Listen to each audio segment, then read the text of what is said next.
Hello all my fine feathered friends out there. Today I'm going to do a two-part video, and that's because I'm going to read an article written by Matt Taibbi. If you're not familiar with him, I've done one video before where I read an article of his. I do subscribe to him on Substack. I do follow him also on Twitter.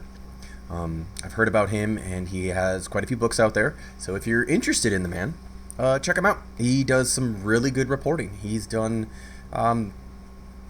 various different ideas for, well, I shouldn't say ideas, but different reporting, different subjects, politics, world events, and the like. Right now he currently works part-time at Rolling Stones and for himself. Anyways, without further ado, I'm going to read this article, and I chuckled a little bit, so I already apologize to when I mispronounce a word or mispronounce someone's name. Give me a little bit of grace because of it. I'm not a professional, obviously, as you can tell by the background and everything else, but anyways, I just like his articles and think that here's a chance for people to hear him. So, alright, without further ado, here we go. The name of the article is "The Trump Era Sucks, and It Needs to Be Over." And underneath it, it says, "The race is tightening. Is America sure it's ready to give up its addiction to crazy?"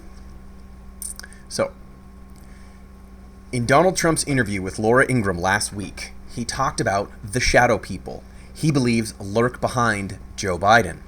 Ingraham asked, "Who do you think is pulling Biden's strings? Is it former Obama officials?" Trump, "People that you've never heard of. People that are in the dark shadows." Sorry. It's just good. It's great.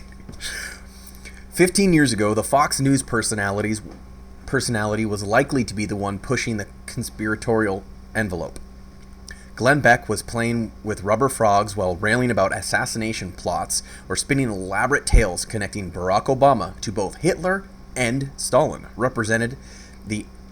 This represented the outward edge of crazy in mainstream discourse. Today, the Fox anchor is the voice of restraint, pleading with the President of the United States to stay on the planet Earth while cameras roll. Ingraham says, "What does that mean? That sounds like a conspiracy theory." Trump, "No. People that you haven't heard of. They're people that are on the streets. They're people that are controlling the streets."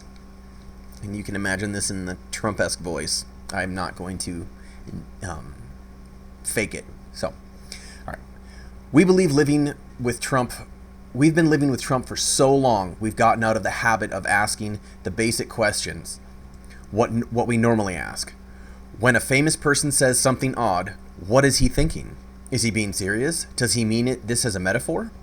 Is he talking about the donors and party higher-ups who indeed may have outsized influence behind his elderly opponent's candidacy? Or does he really believe in a nebulous 3 Days of the Condor-style secret spooks club working after hours to install a socialist dictatorship through Joe Biden? Donald Trump is so unlike most people that so especially unlike anyone raised under a conventional moral framework that he's perpetually misdiagnosed. The words we see slapped on him most often, like fascist and authoritarian, nowhere near describe what he really is. And I don't mean that as a compliment. It's been proven across 4 years that Trump lacks the attention span or ambition required to implement a true dictatorial regime. He might not have a moral problem with the idea, but 2 minutes into the plan, he'd leave the room, phone in hand, to throw on a robe and watch himself on Fox and Friends over a cheeseburger. The elite misread of Trump is egregious because he is an easily familiar type to the rest of America. We're a sales culture, and Trump is a salesman. Moreover, he's not just any salesman. He might be the greatest salesman ever, considering the quality of the product, i.e. himself. He's up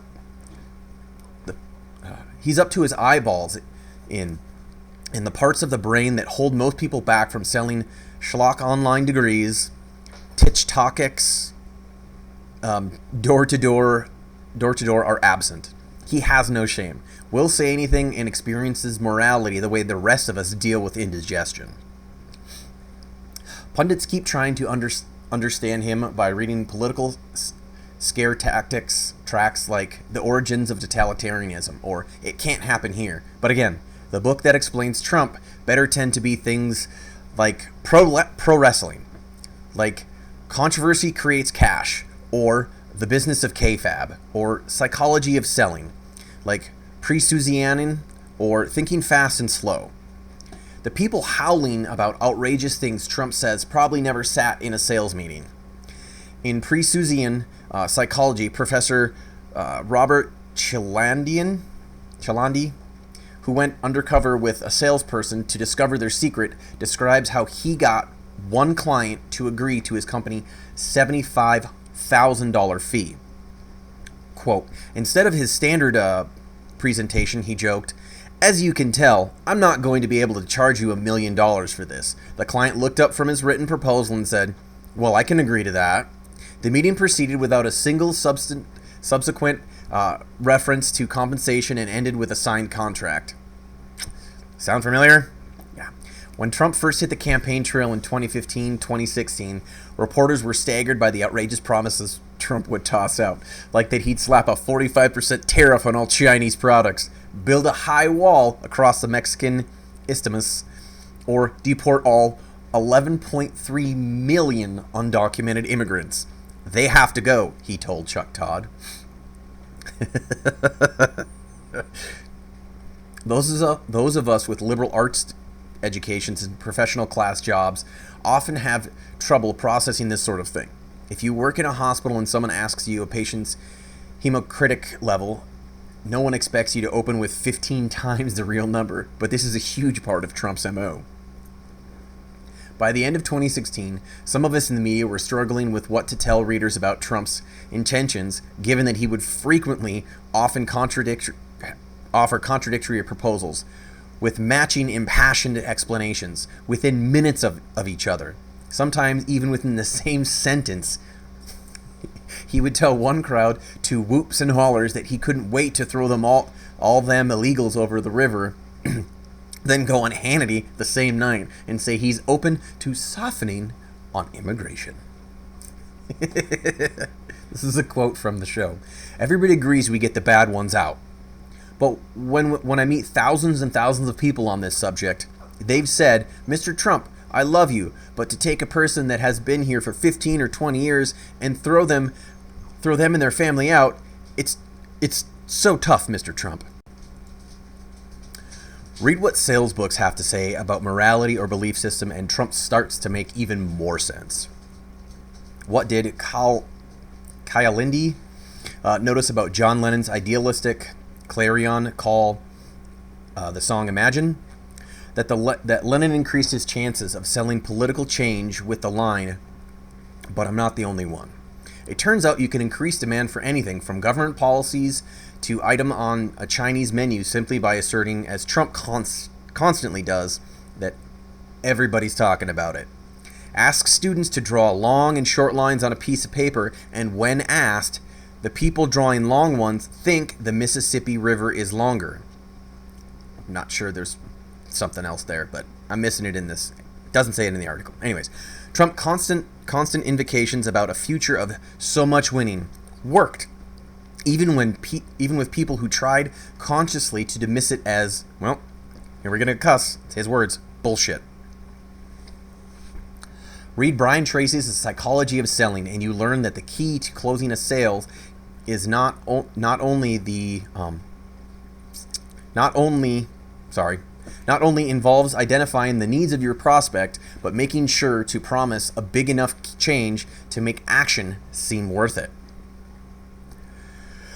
The customer must substantially be better off with your product, or, this is a quote from it, I apologize. The customer must be substantially better off with your product or the service than he is without it.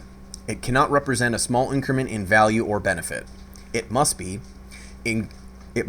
great enough to justify the amount of money you are charging, plus the amount of time and energy it will take to implement your solution. End quote. The question, what is Trump thinking, is the wrong one. He's not thinking. He's selling. What is he selling? Whatever pops into his head. The beauty of politics from his point of view, compared to every other damn thing he's sold in entire life, steaks, ties, pillows, college degrees, chandeliers, hotels, condominium, wine, eyeglasses, deodorant, perfumes, the perfume is called Success by Trump, mattresses, etc. So that means he tried to sell more stuff. Is that there's no product. The pitch is the product, and you can give different pitches to different people, and all of them buy. In 2016, Trump revealed that in the nativist loon enrage cases with his opening rants about walls and mass depredation, then slowly clawed his numbers up with the rest of the party with his softening routine. Each demographic probably came away convinced he was lying to the other, while the truth was probably more that he was lying to all of them. Obviously, there are real-world consequences to courting the lowest common denominator instincts in people. But to Trump's speeches aren't moral acts in themselves. They're just words that he is saying, as long as spokesperson Katrina Pearson put it. All right, and we're going to stop right there for the end of part 1, and we're going to go on and do part 2. Anyways, all right, take care, guys. Love you.